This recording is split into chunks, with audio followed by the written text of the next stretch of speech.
마가복음 1에서 2장, 마가복음 1장. 하나님의 아들 예수 그리스도에 대한 기쁜 소식의 시작이다. 예언서에는 보라, 내가 너보다 앞서 내 사자를 보내겠다. 그가 네 앞에서 네 길을 준비할 것이다. 광야에서 어떤 사람이 외치는 소리가 들린다. 너희는 주를 위해 길을 준비하라. 그의 길을 곧게 하라고 쓰여 있다. 이 말씀대로 세례 요한이 광야에 나타나 죄를 용서받게 하려고 희게의 세례를 전파하였다. 그러자 온 유대 지방과 예루살렘 사람이 모두 나와 죄를 고백하고 요단강에서 요한에게 세례를 받았다. 요한은 낙타 도롯을 입고 허리에 가죽띠를 띠고 메뚜기와 산꿀을 먹고 살았다. 그리고 그는 이렇게 외쳤다. 내 뒤에 나보다 더 능력 있는 분이 오신다. 나는 몸을 구부려 그분의 신발끈을 풀어드릴 자격도 없다. 나는 너희에게 물로 세례를 주지만 그분은 성령으로 세례를 주실 것이다. 그 무렵 예수님이 갈릴리 나사렛에서 요단강으로 오셔서 요한에게 세례를 받으셨다. 예수님은 물에서 올라오시는 순간 하늘이 열리고 성령님이 비둘기같이 자기에게 내리시는 것을 보셨다. 그리고 하늘에서 너는 내가 사랑하고 기뻐하는 내 아들이다라는 음성이 들어왔다. 그러고 나서 즉시 성령님은 예수님을 광야로 내보내셨다. 예수님이 거기서 40일 동안 사탄에게 시험을 받으며 들짐승과 함께 지내시자 천사들이 시종들었다. 요한이 잡힌 후 예수님은 갈릴리로 가셔서 하나님의 기쁜 소식을 전파하시며 드디어 때가 왔다. 하나님의 나라가 가까웠으니 희게하고 기쁜 소식을 믿어라 하고 말씀하셨다. 예수님은 갈릴리 바닷가를 지나 가시다가 그물을 던져 고기 잡는 어부 시몬과 그의 형제 안드레를 보셨다. 예수님이 그들에게 나를 따라오너라 내가 너희를 사람 낚는 어부가 되게 하겠다 하시자 그들은 곧 그물을 버려두고 예수님을 따랐다. 예수님은 좀 더 가시다가 세베대의 두 아들 야고보와 요한이 배에서 그물을 손질하는 것을 보시고 즉시 부르셨다. 그러자 그들은 자기들의 아버지 세베대와 일꾼들을 배에 남겨둔 채 예수님을 따라 나섰다. 그들 일행은 가버나움으로 갔다. 곧 안식이 되어 예수님은 희당에 들어가 가르치셨다. 그의 가르침이 율법학자들과는 달리 권위가 있으므로 사람들은 놀라지 않을 수 없었다. 마침 그 희당에 더러운 귀신 들린 사람 하나가 있었다. 그가 큰 소리로 나사렛 예수님 우리가 당신과 무슨 상관이 있습니까? 우리를 없애려고 오셨습니까? 나는 당신이 하나님의 거룩한 아들임을 압니다 하고 외쳤다. 예수님이 그를 꾸짖으시며 떠들지 말고 그 사람에게서 나오너라 하시자 더러운 귀신은 그 사람에게 발작을 일으켜 놓고 큰 소리를 지르며 나왔다. 이 광경을 본 사람들이 모두 놀라 이게 어떻게 된 일이냐? 정말 꼴에 있는 새로운 가르침이다. 더러운 귀신들도 그 명령에 복종하는군 하며 서로 이야기하였다. 그래서 곧 예수님의 소문이 갈릴리 온 지방에 널리 퍼졌다. 예수님은 희당을 떠나 야고보와 요한을 데리고 시몬과 안드레의 집으로 들어가셨다. 이때 시몬의 장부가 열병으로 누워 있었다. 사람들이 이 일을 예수님께 말씀드리자 예수님은 가셔서 그들의 손을 잡아 일으키셨다. 그러자 즉시 열병이 떠나고 시몬의 장모는 예수님의 일행에게 시중을 들었다. 날이 저물었을 때 사람들이 병들고 귀신 들린 사람들을 모두 예수님께 데려왔다. 그리고 온 마을 사람들도 문 앞에 모여들었다. 그래서 예수님은 갖가지 병으로 고생하는 많은 사람들을 고쳐주시고 귀신들을 쫓아내셨다. 그러나 예수님은 귀신들이 자기를 잘 알기 때문에 귀신들이 말하는 것을 허락하지 않으셨다. 이른 새벽 예수님은 일어나 외딴 곳에 가서 기도하고 계셨다. 예수님을 찾아다니던 시몬과 그 일행은 예수님을 만나자 모든 사람이 주를 찾고 있습니다 하고 말하였다. 예수님은 그들에게 가까운 이웃 마을에도 가서 전도하자 나는 이 일을 하려고 왔다 하시고 온 갈릴리를 다니시며 희당에서 전도하고 귀신들을 쫓아내셨다. 한 문둥병자가 예수님께 와서 무릎을 꿇고 주님께서 원하시면 저를 깨끗이 고치실 수 있습니다 했다. 예수님이 불쌍히 여겨 그에게 손을 대시며 내가 원한다 깨끗이 나아라 하고 말씀하시자 즉시 그 문둥병이 나았다. 예수님은 곧 그를 보내시며 엄하게 타일렀다. 너는 아무에게도 이 일을 말하지 말고 제사장에 가서 네 몸을 보이고 모세가 명령한 예물을 드려 네가 깨끗해진 것을 사람들에게 증거하여라. 그러나 그는 나가서 이 일을 마구 퍼뜨렸다. 그래서 예수님은 더 이상 드러나게 마을로 들어가실 수 없어서 외딴 곳에 가셨다. 그러나 사람들은 계속 여기저기서 모여들었다.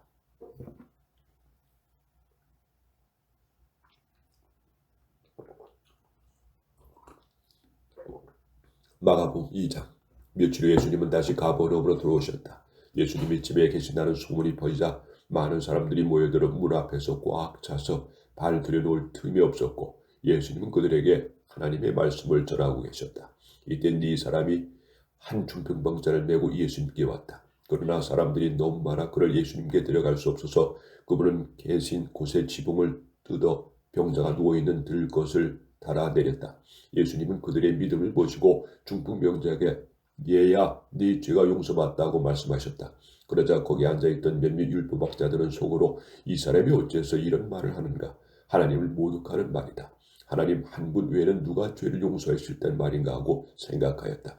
예수님은 즉시 그들의 생각을 아시고 왜 그런 생각을 하느냐? 중풍병자에게 네 죄는 용서받았다 하는 말과 일어나 네 친구를 들고 걸어가라 하는 말 중에 어느 것이 더 쉽겠느냐? 땅에서 죄를 용서하는 특권이 내게 있다는 것을 보여주겠다 하시고 중풍병자에게 내가 너에게 말한다. 일어나 친구를 가지고 집으로 돌아가거라 하고 말씀하셨다. 그러자 그는 곧 일어나 모든 사람이 지켜보는 앞에서 친구를 걷어가지고 걸어나갔다. 사람들이 이것을 보고 모두 놀라 이런 일은 처음 보았다 하면서 하나님을 찬양하였다. 예수님은 다시 바닷가로 나가시자 많은 군중이 뒤따라 와서 예수님은 그들을 가르치셨다. 그런 다음 길을 가시다 알페오의 아들 레위의 세군관이 있는 것을 보시고 나를 따라오너라 하시자 그가 일어나 예수님을 따랐다. 예수님은 레위의 초대를 받고 그의 집에 가서 식사를 하시게 되었다. 예수님을 따르는 많은 세무원들과 죄인들도 자리를 같이 했다. 이것을 본 바리새파 율법학자들이 예수님의 제자들에게 어째서 당신들의 선생을 세무원이나 죄인들과 함께 식사하시오 하고 물었다. 예수님은 그 말을 들으시고 이렇게 말씀하셨다. 건강한 사람에게는 의사가 필요 없고 병든 사람에게만 의사가 필요하다. 나는 의로운 사람을 부르러 온 것이 아니라 죄인을 부르러 왔다. 요한의 제자들과 바리새파 사람들이 금식하고 있던 어느 날 사람들이 예수님께 와서 요한의 제자들과 바리새파 사람들의 제자들을 금식하는데 선생님의 제자들은 왜 금식하지 않습니까? 하고 물었다. 그래서 예수님이 그들에게 대답하셨다. 신랑의 친구들이 신랑과 함께 있는 동안에 금식할 수 있겠느냐? 그들은 신랑과 함께 있는 한 금식할 수 없다. 그러나 신랑을 빼앗길 날이 올 것이다. 그때는 그들이 금식할 것이다. 낡은 옷에 새 천조각을 대고 깁는 사람은 아무도 없다. 그렇게 하면 새로 기운 것이 낡은 옷을 잡아당겨 더 많이 찢어진다. 또 새 포도주를 낡은 가죽 부대에 넣는 사람도 없다. 그렇게 하면 새 포도주가 부대를 터뜨려 포도주와 부대를 다 버리게 된다. 새 포도주는 새 부대에 넣어야 한다. 어느 안식일에 예수님이 밀밭 사이로 가실 때 제자들이 함께 가면서 밀 이삭을 잘라 먹었다. 그러자 바리새파 사람들이 예수님께 보십시오. 저 사람들이 안식일에 해서는 안 되는 짓을 하고 있지 않습니까? 하며 트집을 잡았다. 그래서 예수님은 그들에게 이렇게 대답하셨다. 너희는 다윗이 자기 일행과 함께 먹을 것이 없이 굶주렸을 때 할 일을 읽어보지 못했느냐? 아비의 아들 대제사장 때 그가 하나님의 집에 들어가 제사장 외에는 아무것도 먹을 수 없는 차림밥을 먹고 자기 일행에게도 주지 않았느냐? 그러고서 예수님은 다시 말씀하셨다. 안식일은 사람을 위해 있는 것이지 사람이 안식일을 위해 있는 것이 아니다. 그러므로 나는 안식일에도 주인이다.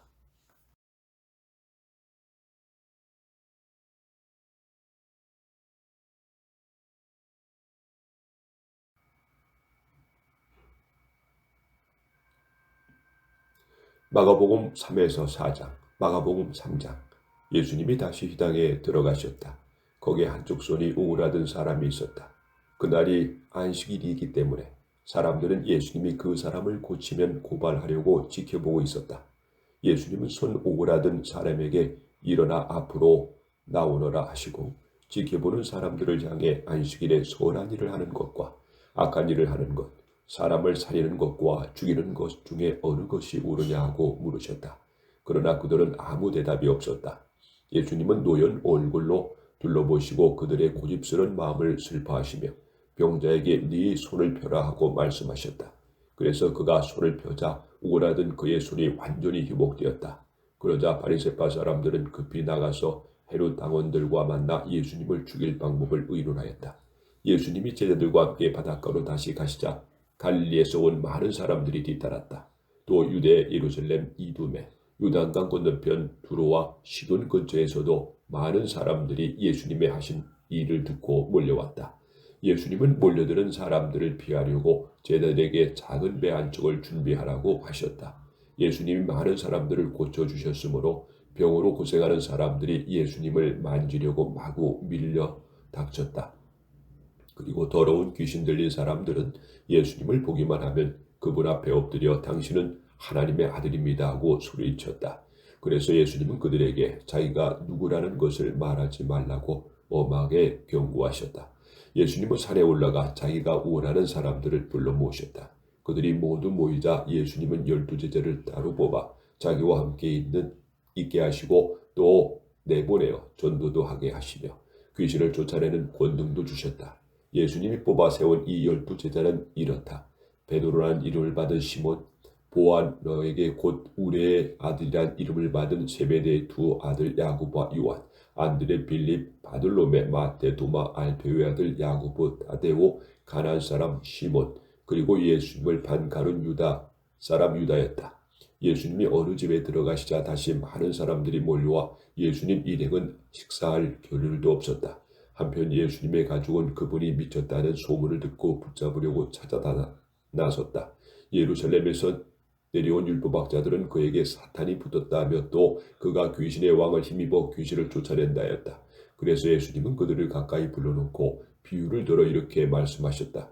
사탄이 어떻게 사탄을 쫓아낼 수 있겠느냐? 한 나라가 서로 싸워 갈라지면 망하고 한 집안도 서로 싸워 갈라지면 망한다. 그래서 사탄의 나라도 서로 싸워 갈라지면 오래가지 못하고 망하는 법이다. 강한 사람의 집에 들어가 물건을 털어가려고 하면 먼저 그 사람을 잡아 묶어야 한다. 그렇지 않고는 그 집을 털 수가 없다. 내가 분명히 말해둔다. 사람에게 대한 모든 죄와 모독은 용서받을 수 있으나 성령님을 모독하는 자는 절대로 용서받지 못하고 그 죄는 영원히 남는다. 예수님이 이렇게 말씀하신 것은 사람들이 그에게 더러운 귀신이 붙었다고 말했기 때문이다. 이때 예수님의 어머니와 형제들이 밖에 와서 사람을 시켜 예수님을 부르자 둘러앉은 사람들이 예수님께 선생님, 어머니와 형제분들이 밖에서 선생님을 찾고 있습니다 하고 말하였다. 그때 예수님은 그들에게 내 어머니와 형제가 누구냐 하시고 둘러앉아 사람들을 보시며 보아라, 이들이 내 어머니며 내 형제들이다. 누구든지 하나님의 뜻을 따라 사는 사람이 내 형제와 자매이며 어머니이다 하고 말씀하셨다. 마가복음 4장. 예수님이 다시 바닷가에서 가르치시자 군중이 너무 많이 모여들어 예수님은 배에 올라 앉으시고 군중은 바닷가에 그대로 있었다. 그때 예수님은 여러 가지 비유를 들어 그들에게 이렇게 가르치셨다. 잘 들어라. 한 농부가 들에 나가 씨를 뿌렸다. 그런데 어떤 씨는 길가에 떨어져 새들이 와서 먹어버렸고 어떤 씨는 흙이 많잖아 돌밭에 떨어져 흙이 깊지 않으므로 곧 싹이 나았으나 해가 돋자 뿌리를 박지 못한 그 싹은 타서 말라버렸다. 또 어떤 씨는 가시덤불에 떨어졌는데 가시나무가 자라 그 기운을 막았으므로 열매를 맺지 못하였다. 그러나 어떤 씨는 좋은 땅에 떨어져 싹이 나고 잘 자라 30배, 60배, 100배 열매를 맺었다. 귀 있는 사람은 잘 들어라. 예수님이 혼자 계실 때 그분을 따르던 사람들이 12제자와 함께 와서 이 비유의 뜻을 묻자 예수님은 이렇게 대답하셨다. 너에게는 하나님 나라의 비밀을 아는 것이 허락되었으나 다른 사람들에게는 모든 것을 비유로 말한다. 이것은 그들이 보아도 알지 못하고 들어도 깨닫지 못하게 하여 그들이 돌이켜 용서받지 못하도록 하기 위해서이다. 그러고서 예수님은 다시 말씀하셨다. 너희는 이 비유도 이해하지 못하느냐? 그래가지고서 어떻게 다른 모든 비유를 이해하겠느냐? 씨를 뿌리는 농부는 말씀을 전하는 사람이다. 어떤 사람은 길가에 떨어져 씨와 같아서 말씀을 들어도 즉시 사탄이 와서 그의 마음에 뿌려진 말씀을 빼앗아간다. 또 어떤 사람은 돌밭에 떨어진 씨와 같다. 이러한 사람은 말씀을 들을 때 기뻐하며 즉시 받아들이지만 그것을 마음속 깊이 간직하지 못하고 잠시 견디다가 그 말씀 때문에 고통이나 핍박이 오면 곧 넘어지고 만다. 그리고 어떤 사람은 가시덤불 속에 떨어진 씨와 같아서 말씀은 듣지만 이 세상 걱정과 재물에 대한 유혹과 그 밖에 여러 가지 욕심이 들어와서 말씀을 막아 열매를 맺지 못하게 한다. 그러나 어떤 사람은 좋은 땅에 뿌려진 씨와 같다. 그런 사람은 말씀을 듣고 받아들여 30배, 60배, 100배 열매를 맺는다. 예수님은 또 이렇게 말씀하셨다. 등불을 켜서 그릇이나 침대 아래 둘 사람이 있겠느냐? 오히려 그것을 등잔대 위에 올려놓지 않겠느냐? 감춰진 것은 나타나기 마련이고 비밀은 드러나기 마련이다. 귀 있는 사람은 잘 들으라. 예수님은 다시 말씀하셨다. 너희는 내 말을 귀담아 듣고 실천하여라. 그렇게 하면 그만큼 더 많은 것을 얻게 될 것이다. 있는 사람은 더 받을 것이며 없는 사람은 있는 것마저 빼앗길 것이다. 예수님은 계속하여 말씀하셨다. 하나님의 나라는 밭에 씨를 뿌리는 농부와 같다. 하루하루 지나는 동안 농부도 모르는 사이에 뿌려진 씨는 음이 돋고 자라서 열매를 맺게 되는데 처음에는 싹이 나고 다음에는 이삭이 나와 마침내 여문 알곡이 달린다. 곡식이 다 익어 추수 때가 되면 농부는 낫으로 그것을 거둬들인다. 예수님은 다시 말씀하셨다.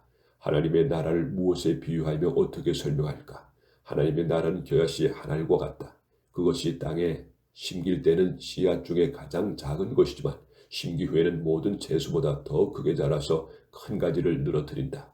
그래서 새들이 그 그늘에 깃들이게 된다. 예수님은 이와 같은 많은 비유를 들어 그들이 알아듣도록 할 수 있는 데까지 가르치셨다. 그러나 비유가 아니고는 그들에게 말씀하지 않으셨으며 제자들에게는 모든 것을 따로 설명해 주셨다. 그날 저녁에 예수님이 제자들에게 바다 저편으로 건너가자 하고 말씀하셨다. 그래서 제자들은 궁중을 남겨두고 예수님이 타신 배를 함께 떠났고 다른 배들도 따라갔다. 그런데 갑자기 큰 폭풍이 휘몰아치고 파도가 덮쳐 배가 침몰하게 되었다. 그러나 예수님은 배의 뒷부분에 베개를 베고 주무시고 계셨다. 제자들은 예수님을 깨우며 선생님 우리가 죽게 되었는데도 모른 척 하십니까 하고 소리쳤다. 예수님이 일어나 바람을 꾸짖으시며 바다를 향해 잔잔하라 고요하라 하시자 바람이 멎고 바다는 아주 잔잔해졌다.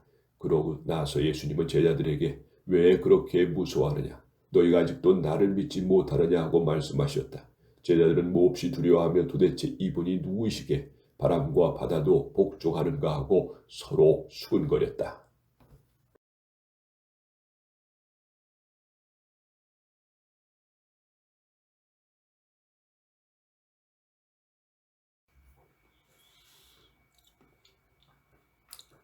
마가복음 5에서 6장, 마가복음 5장. 예수님의 일행은 바다 건너편 거라사 지방에 이르렀다. 예수님이 배에서 내리시자 귀신 들린 사람이 무덤 사이에서 나와 예수님과 마주치게 되었다. 그는 공동 묘지에서 살고 있었는데 아무도 그를 묶어둘 수가 없고 쇠사슬마저 소용이 없었다. 그는 여러 번 쇠고랑과 쇠살에 묶였으나 그것들을 끊고 부수어 아무도 그의 힘을 당해내지 못하였다. 그는 밤낮 공동묘지와 산속을 돌아다니며 소리를 지르고 돌로 제 몸을 해치고 하였다. 그가 멀리서 예수님을 보고 뛰어와 절하며 큰 소리로 가장 높으신 하나님의 아들 예수님, 내가 당신과 무슨 상관이 있습니까? 부탁드립니다. 제발 나를 괴롭히지 마십시오 하고 외쳤다. 이것은 예수님이 그에게 도른 귀신아 그 사람에게서 나오느라 하고 명령하셨기 때문이었다. 예수님이 그에게 네 이름이 무엇이냐고 물으시자 그는 군대입니다. 우리 수가 많기 때문입니다 하고 대답하였다. 그리고 그는 자기들을 그 지방에서 쫓아내지 말아달라고 간청하였다. 마침 그곳 산기슭에 많은 돼지떼가 풀을 먹고 있었다. 귀신들은 예수님께 우리를 돼지떼에게 보내 그 속에 들어가게 해주십시오 하고 간청하였다. 예수님이 허락하시자 더러운 귀신들이 나와 돼지떼 속으로 들어갔는데 거의 2,000마리나 되는 돼지떼가 가파른 비탈로 내려달려 바다에 빠져 죽고 말았다. 돼지를 치던 자들이 도망하여 읍내와 촌에 이를 전하자 사람들이 일어나 이를 보려고 모여들었다. 그들은 전에 군대 귀신 들렸던 사람이 옷을 입고 맑은 정신으로 예수님 앞에 앉아 있는 것을 보고 두려워하였다. 그 일을 지켜본 사람들이 귀신 들렸던 사람과 뒤때에 일어난 일을 그들에게 이야기하자 그들이 예수님께 그 지방을 떠나달라고 간청하였다.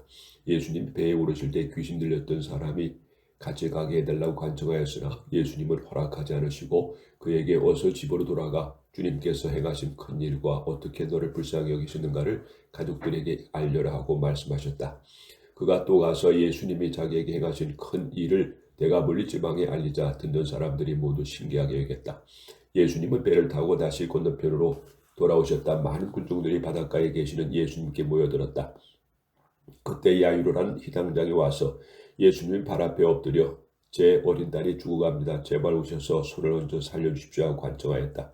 예수님이 그를 따라가시자 많은 사람들이 뒤따라가며 서로 밀쳤다. 군중 가운데 12년 동안 피를 흘리던 앓던 한 여자가 있었다. 그녀는 많은 의사들을 찾아다니며 치료를 받느라고 무척 고생하였고 있던 재산도 다 허비하였으나 나아지기는커녕 오히려 병만 더 악화되었다.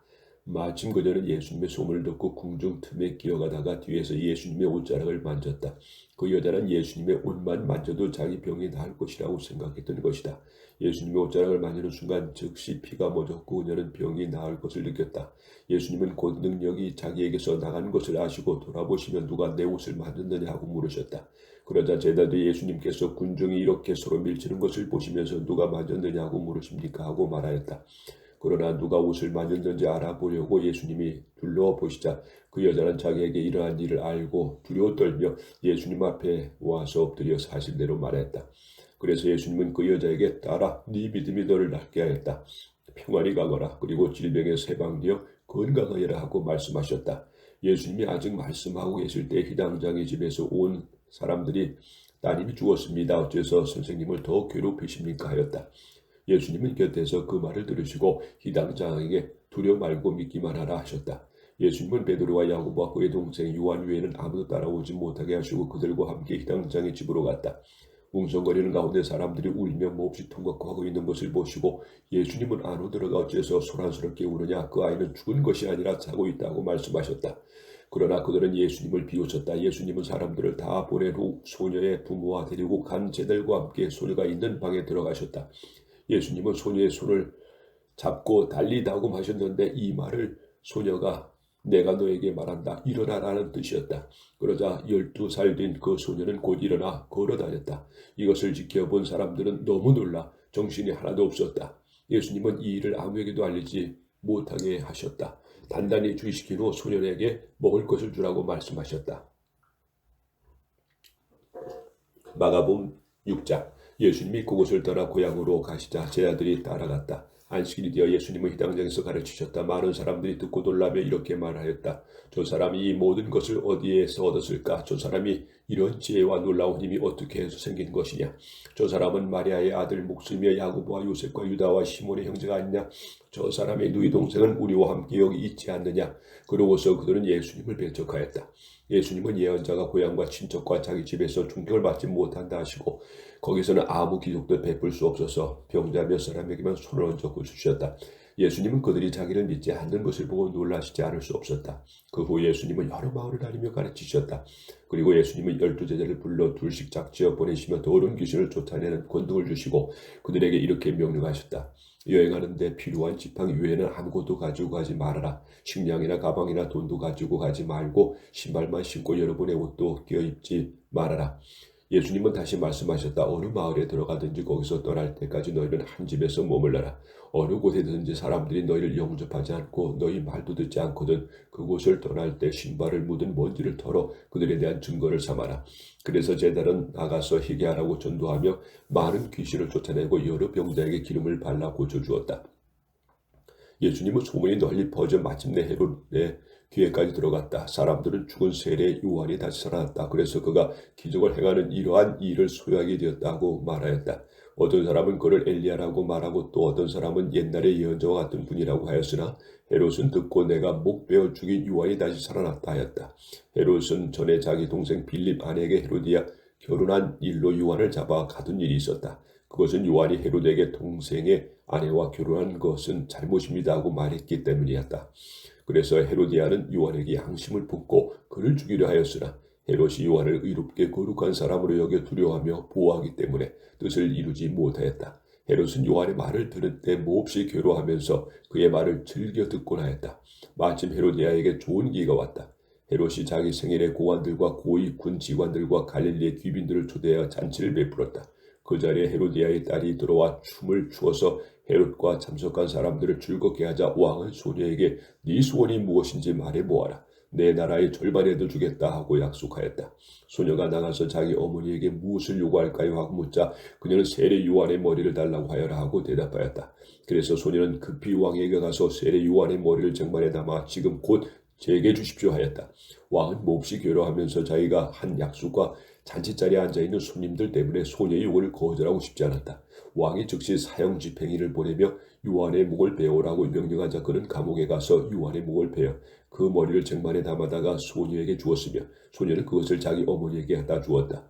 요한의 제자는 이 소식을 듣고 시체를 가져다가 장사했다. 한편 사도들이 돌아와 자기들이 행하고 가르친 모든 일을 예수님께 보고하였다.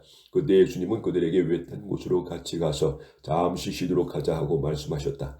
이것은 오고 가는 사람이 너무 많아 식사할 겨를이 없었기 때문이었다. 그래서 예수님의 일행은 배를 타고 조용한 곳으로 떠났다.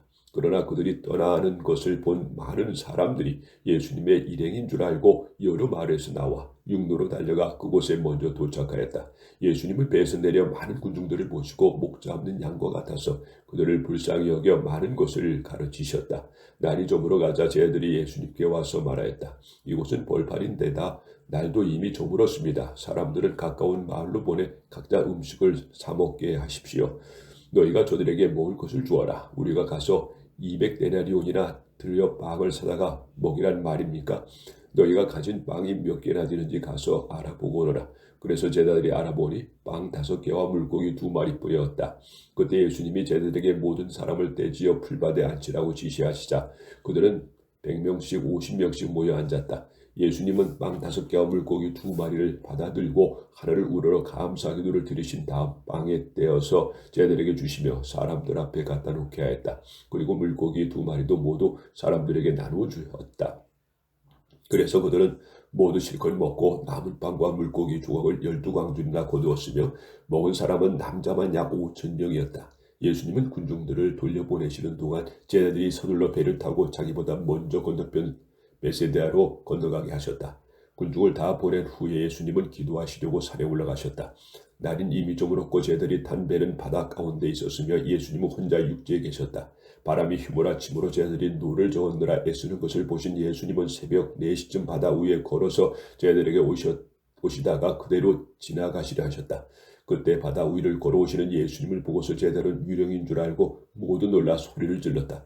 그래서 예수님이 즉시 그들에게 나다 무서워하지 말고 안심하여라 하면서 그들이 탄 배에 오르시자 곧 바람이 그쳤다. 제자들은 너무 놀라 어쩔 줄 몰랐다. 이것은 그들이 빵에 대한 기적을 깨닫지 못하고 오히려 마음이 둔해졌기 때문이었다. 그들은 바다를 건너 게네사렛 땅에 이르렀다. 사람들은 배에 내리는 예수님을 금방 알아보고 온 지방으로 뛰어다니며 병자들을 자리에 누인 채로 예수님이 계신 곳에 데려왔다.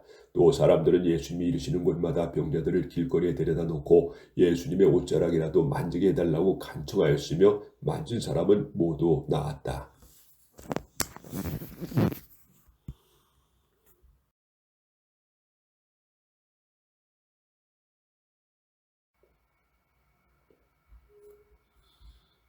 마태복음 7에서 8장. 마태복음 7장. 예루살렘에서 온 바리새파 사람들과 몇몇 율법학자들이 예수님 주변에 모여 있다가 제자 가운데 몇 사람이 손을 씻지 않고 음식 먹는 것을 보았다. 바리새파 사람들과 유대인들은 원래 조상들이 지켜온 전통에 따라 먼저 손을 씻지 않으면 음식을 먹지 않았고 또 시장에서 돌아왔을 때에도 몸을 깨끗이 하지 않으면 음식을 먹지 않았다. 그 밖에도 잔이나 단지나 녹그릇을 씻는 등 지켜야 할 일들이 많았다. 그래서 바리새파 사람들과 율법학자들이 예수님께 왜 당신의 제자들은 조상들의 전통을 어기고 씻지 않은 손으로 음식을 먹습니까? 하고 물었다. 그러자 예수님이 대답하셨다. 바로 너희와 같은 우선자들을 두고 이사야가 다음과 같이 잘 예언하였다. 이 백성이 입술로는 나를 존경하나 마음은 내게서 멀리 떠나 있다. 그들은 사람이 만든 법을 마치 내 교훈인 것처럼 가르치고 있으니 나를 헛되이 예배하고 있다. 너희는 하나님의 계명을 버리고 사람의 전통만 내세우고 있다. 예수님은 다시 말씀하셨다. 너희는 전통을 지키려고 하나님의 계명을 저버렸다. 모세는 네 부모를 공경하라 하였고 또 부모를 저주하는 사람은 반드시 죽여야 한다고 하였다.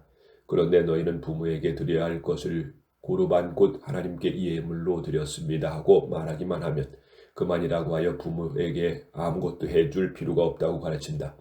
너희는 그러한 전통으로 하나님의 말씀을 헛되게 하였으며 이 밖에도 그와 같은 짓을 많이 하고 있다. 예수님은 군중들을 다시 불러 모으고 이렇게 말씀하셨다. 내 말을 잘 듣고 깨달아라. 밖에서 사람들에게 들어가는 것이 사람을 더럽히는 것이 아니라 사람에게서 나오는 것이 사람을 더럽힌다. 예수님이 군중을 떠나 집에 들어가셨을 때 제자들이 그 비유의 뜻을 물었다. 그래서 예수님이 그들에게 말씀하셨다. 너희는 아직 깨닫지 못하느냐? 밖에서 들어가는 것은 아무것도 사람을 더럽힐 수 없다는 것을 모르느냐? 그것은 사람의 마음에 들어가지 않고 뱃속을 거쳐 몸 밖으로 빠져나가기 때문이다. 그렇게 해서 예수님은 모든 음식을 깨끗하다고 선언하셨다. 그러고서 예수님은 말씀을 계속하셨다. 사람의 마음 속에 나오는 것이 사람을 더럽힌다. 거기서부터 악한 생각, 음란, 도둑질, 살인, 간음, 지나친 욕심, 악독, 속임수, 방탕, 시기, 중상, 모략, 교만, 어리석음이 나온다. 이러한 것들이 다 속에서 나와 사람을 더럽힌다. 예수님은 갈릴리를 떠나 두로와 시돈 지방으로 가셨다. 그리고 어느 집에 들어가 아무도 모르게 계시려 하였으나 곧 알려주고 말았다. 더러운 귀신 들린 어린 딸을 가진 한 여자가 예수님의 소문을 듣고 즉시 와서 예수님의 발 앞에 엎드렸다. 그녀는 수로베니에게 탄생의 그리스 사람인데 자기 딸에게 들린 귀신을 내쫓아달라고 예수님께 간청하였다. 그래서 예수님이 그 여자에게 말씀하셨다. 먼저 자녀들이 배불리 먹어야 한다. 자녀들의 빵을 빼앗아 개에게 던지는 것은 옳지 않다. 주님 맞습니다. 그러나 상 아래 있는 개도 아이들이 떨어뜨린 부스러기를 먹습니다. 네 말이 옳다. 이제 너는 돌아가거라. 이미 귀신이 네 딸에게서 나갔다. 그래서 그 여자가 집에 들어가 보니 귀신은 이미 나가고 어린 딸은 침대에 누워 있었다. 예수님은 두르 지방에서 나와 시돈과 데불리 지방을 거쳐 갈릴리 바다로 돌아오셨다. 그때 사람들이 귀먹은 벙어리 한 사람을 예수님께 데리고 와서 손을 얹어달라고 간청하였다. 예수님은 그 사람을 따로 데리고 가서 손가락에 그의 두 귀를 넣고 또 손가락에 침을 뱉어 그의 허리를 만지셨다. 그러고서 예수님은 하늘을 우러보고 한숨을 쉬시며 에바다 하고 외치셨다. 이것은 열려라는 뜻이었다. 그러자 곧 그의 귀가 열리고 혀가 풀려 제대로 말을 하게 되었다. 예수님이 이 일을 아무에게도 알리지 못하게 하셨으나 그럴수록 사람들은 소문을 널리 퍼뜨렸다. 사람들은 다 놀라 참 굉장한 일이다. 귀머거리를 듣게 하고 벙어리를 말하게 하니 하고 감탄하였다. 마가복음 8장. 그 무렵 또 다른 군중이 와서 모여들었으나 먹을 것이 없으므로 예수님은 제자들을 불러 이렇게 말씀하셨다. 이 사람들이 나와 함께 있는 지가 벌써 3일이 되었는데 먹을 것이 없으니 가였구나. 이들 가운데는 먼 데서 온 사람도 있으니 만일 굶겨 보낸다면 길에서 쓰러질 것이다. 이런 벌판에서 이 사람들을 배불리 먹을 만한 빵을 어디서 구할 수 있겠습니까? 너에게 빵이 얼마나 있느냐? 7개 있습니다. 예수님은 군중들을 땅에 앉히시고 빵 7개를 가지고 감사 기도를 드리신 다음에 떼어서 제자들 주시며 사람들 앞에 갖다 놓게 하셨다. 그들에게는 또 작은 물고기 몇 마리도 있었다. 예수님은 그것을 받아 감사 기도를 드리고 제자들을 시켜 사람들에게 나누어 주도록 하였다. 그래서 그들은 모두 실컷 먹고 남은 조각을 7광줄이나 거두었으며 먹은 사람은 약 4,000명이었다. 예수님은 그들을 둘러보시고 즉시 제자들과 함께 배를 타고 달마 누나 지방으로 가셨다. 바리새파 사람들이 와서 예수님과 논쟁을 하기 시작했다. 그들은 예수님을 시험하려고 하늘에서 오는 기적을 요구하였다. 그래서 예수님은 마음속 깊이 탄식하시며 왜 이 세대가 기적을 요구하는가? 내가 분명히 말하지만 이 세대에 그런 기적은 보여주지 않겠다 하고 말씀하셨다. 그러고서 예수님은 그들을 떠나 다시 배를 타고 건너편으로 가셨다. 제자들이 깜빡 잊고 빵을 가져오지 않아서 배 안에는 빵 1개밖에 없었다. 예수님이 제자들에게 바리새파 사람들의 누룩과 헤롯의 누룩을 조심하라 하고 말씀하시자 제자들은 우리에게 빵이 없어 그러시는구나 하며 서로 수군거렸다. 예수님은 그들이 수군거리는 것을 아시고 말씀하셨다. 왜 빵이 없다고 서로 의논하느냐? 너희가 아직 알지도 못하고 깨닫지도 못하느냐? 너희 마음이 그처럼 둔하냐? 너희는 눈을 가지고도 보지 못하고 귀를 가지고도 듣지 못하느냐? 너희는 그렇게도 기억하지 못하느냐? 내가 빵 5개로 5,000명을 먹였을 때 남은 조각을 몇 광줄이나 거두었느냐? 그때 제자들이 12광줄입니다 하고 대답하자 예수님은 다시 물으셨다. 또 빵 7개로 4,000명을 먹였을 때 남은 조각을 몇 광줄이나 거두었느냐? 7광줄입니다.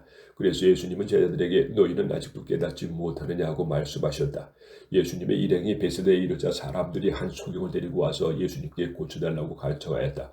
예수님은 그의 손을 잡고 마을 밖으로 데리고 나가서 그의 두 눈에 침을 뱉고 손을 얹으며 무언가 좀 보이느냐 하고 물으셨다. 그러자 소경은 두리번거리다가 이에 사람이 보이긴 합니다만 나무가 걸어다니는 것 같습니다 하고 대답하였다. 예수님이 다시 그의 눈에 손을 내시자 그가 눈이 열려 모든 것을 똑똑히 보게 되었다. 예수님은 그를 집으로 보내시며 마을에는 들어가지 말라고 주의시키셨다. 예수님은 제자들과 함께 가이사랴 빌립보 지방의 여러 마을로 가시게 되었다.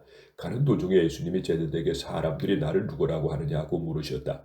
제자들은 새해 요한이라고 하는 사람도 있고 어떤 사람들은 엘리야라 하며 또 어떤 사람들은 예언자들 가운데 한 분이라고도 합니다 하고 대답하였다. 그러면 너희는 나를 누구라고 생각하느냐 하고 예수님이 다시 묻자 베드로가 주님은 그리스도이십니다 하고 대답하였다. 그때 예수님은 자기의 관한 일을 아무에게도 말하지 말라고 제자들에게 단단히 주의시키셨다. 예수님은 자기가 장로들과 대제사장들과 율법학자들에게 많은 고난을 받고 죽음을 당했다가 3일 만에 다시 살아나야 할 것을 비로소 제자들에게 밝히기 시작하셨다. 예수님이 분명하게 이 말씀을 하시자 베드로가 예수님을 붙들고 그럴 수 없다고 말렸다. 그러나 예수님은 제자들을 돌아보시며 베드로에게 사탄아 썩 물러가거라. 네가 하나님의 일을 생각하지 않고 사람의 일을 생각하고 있다고 꾸짖으셨다. 그러고서 예수님은 제자들과 군중들을 불러 모으시고 이렇게 말씀하셨다. 누구든지 나를 따라오든 자기를 버리고 제 십자가를 지고 나를 따르라. 자기 생명을 구하고자 하는 사람은 잃을 것이며 나의 복음을 위해 자기 생명을 버리는 사람은 얻을 것이다. 사람이 온 세상을 얻고도 자기 생명을 잃으면 무슨 유익이 있겠느냐? 사람이 자기 생명을 못가 바꿀 수 있겠느냐? 누구든지 이 음란하고 죄 많은 세대에서 나와 내 말을 부끄러워하면 나도 아버지의 영광으로 거룩한 천사들과 함께 올 때 그를 부끄러워할 것이다.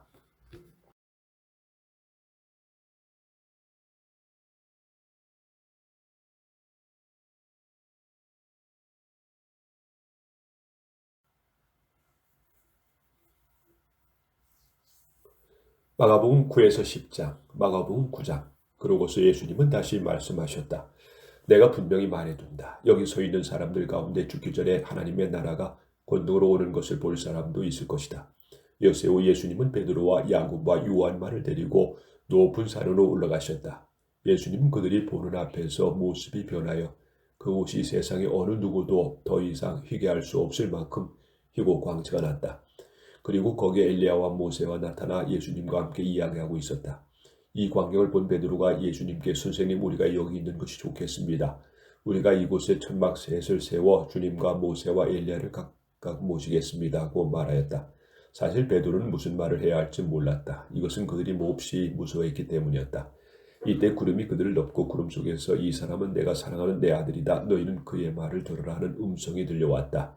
제자들이 즉시 주위를 둘러보니 예수님과 자기들 외에는 아무도 없었다. 예수님은 제자들과 함께 산에서 내려오시는 길에 내가 죽었다가 다시 살아날 때까지 지금 본 것을 아무에게도 말하지 말아라 하고 명령하셨다. 제자들은 그 말씀을 명심하며 도대체 죽었다가 다시 살아난다는 말이 무슨 뜻일까 하고 서로 토론하다가 예수님께 왜 율법학자들이 엘리야가 먼저 와야 한다고 합니까 하고 물었다. 그래서 예수님은 이렇게 대답하셨다. 엘리야가 먼저 와서 모든 것을 회복시킨다는 말이 사실이다. 그런데 왜 성경에는 그리스도가 많은 고난과 멸시를 당할 것이라고 쓰여 있느냐? 그러나 내가 너에게 말한다. 사실 성경대로 엘리야가 벌써 왔으나 예언된 대로 사람들이 그에게 갖은 학대를 하였다. 그들이 돌아와 보니 남아있던 제자들이 많은 사람들에게 둘러싸여 율법학자들과 논쟁하고 있었다. 사람들은 예수님을 보자 크게 놀라며 모두 달려와서 인사하였다. 예수님이 그들에게 너희가 무슨 논쟁을 하고 있느냐고 묻자 군중 가운데 한 사람이 이렇게 대답하였다. 선생님, 벙어리 귀신 들린 제 아들을 데려왔습니다. 귀신이 그에게 발작을 일으키면 아무 데서나 넘어져 거품을 내고 이를 갈면서 온 몸이 빳빳해져 버립니다.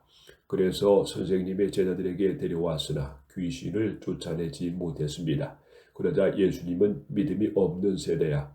내가 언제까지 너희와 함께 있어야 하겠느냐? 너희를 보고 내가 언제까지 참아야 하겠느냐?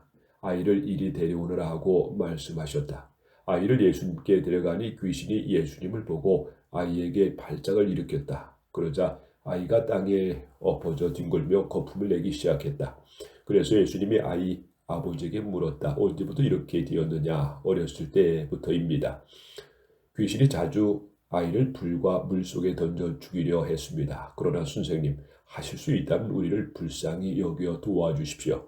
할 수 있다면이 무슨 말이냐? 믿는 사람은 무엇이든지 할 수 있다. 바로 그때 아이 아버지가 큰 소리로 제가 믿습니다. 믿음 없는 제가 믿음을 갖도록 도와주십시오 하였다. 예수님은 사람들이 점점 모여드는 것을 보시고 더러운 귀신에게 벙어리와 귀머거리가 되게 하는 귀신아, 내가 너에게 명령한다. 그 아이에게서 나와 다시는 들어가지 말아라고 호통을 치셨다. 그러자 귀신이 소리 지르며 아이에게 심한 발작을 일으켜놓고 나갔고 아이는 죽은 사람같이 되었다. 그래서 많은 사람들은 아이가 죽었다 하고 말하였다. 그러나 예수님이 아이의 손을 잡아 일으키시자 그는 벌떡 일어났다. 예수님이 집에 들어가 계실 때 제자들이 조용히 와서 왜 우리는 귀신을 쫓아낼 수 없습니까? 하고 물었다. 그래서 예수님은 이러한 귀신은 기도가 아니면 나가지 않는다고 대답하셨다. 예수님의 일행은 그곳을 떠나 갈릴리를 지나가게 되었다. 그런데 예수님은 이 사실을 아무에게도 알리고 싶어하지 않으셨다. 이것은 예수님이 제자들에게 자기가 사람들의 손에 넘어가 죽음을 당하고 죽은 지 3일 만에 다시 살아날 것이라고 가르치셨기 때문이었다. 그러나 제자들은 그 말씀을 깨닫기는커녕 묻기조차 두려워하였다. 그들은 가버나움에 이르렀다. 예수님이 집에 들어가셔서 제자들에게 너희는 오는 도중에 서로 논쟁한 것이 무엇이냐고 물으셨으나 그들은 누가 가장 위대하냐 하고 서로 다투었기 때문에 아무 대답도 못하였다. 예수님은 앉으신 후 12제자를 불러놓고 누구든지 으뜸되고 싶은 사람은 모든 사람의 끝이 되고 모든 사람의 종이 되어야 한다고 말씀하셨다. 그러고서 예수님은 어린아이 하나를 데려다가 그들 가운데 세우고 그를 안으시며 제자들에게 말씀하셨다. 누구든지 내 이름으로 이런 어린아이 하나를 영접하면 곧 나를 영접하는 것이며 누구든지 나를 영접하면 나를 영접하는 것이 아니라 바로 나를 보내신 분을 영접하는 것이다. 요한이 예수님께 선생님 우리를 따르지 않는 사람이 선생님의 이름을 귀신을 쫓아내기에 우리가 그렇게 못하도록 했습니다 하고 말하자 예수님은 이렇게 말씀하셨다. 막지 말아라. 내 이름으로 기적을 행하는 사람이 곧바로 나를 욕하지는 않을 것이다. 우리를 반대하지 않는 사람은 우리를 위하는 사람이다. 내가 분명히 말하지만 누구든지 너희를 그리스도에게 속한 사람으로 알고 물을 한 것이라도 주는 사람은 반드시 상을 받을 것이다. 또 누구든지 나를 믿는 이러한 어린 아이 하나를 죄 짓게 하는 사람은 차라리 목에 큰 매돌짝을 달고 바다에 빠져 죽는 것이 더 낫다. 네 손이 너를 죄를 짓게 하거든 잘라버려라. 두 손을 가지고 지옥을 꺼지지 않는 불에 들어가는 것보다는 불고로 영원한 생명을 누리는 곳에 들어가는 것이 더 낫다. 네 발이 너를 죄짓게 하거든 잘라버려라. 두 발을 가지고 지옥에 들어가는 것보다는 졸록바리로 영원한 생명을 누리는 하늘나라에 들어가는 것이 더 낫다. 네 눈이 너를 죄짓게 하거든 빼어버려라. 두 눈을 가지고 지옥에 들어가는 것보다는 왼눈으로 하나님의 나라에 들어가는 것이 더 낫다. 지옥에서는 구더기도 죽지 않고 불도 꺼지지 않는다. 재물이 소금으로 정결하게 되듯이 모든 사람은 불로 정결하게 되어야 한다. 소금은 좋은 것이지만 만일 소금이 그 맛을 잃으면 어떻게 다시 짜게 할 수 있겠느냐. 너희는 소금의 우정을 가지고 서로 화목하게 지내라.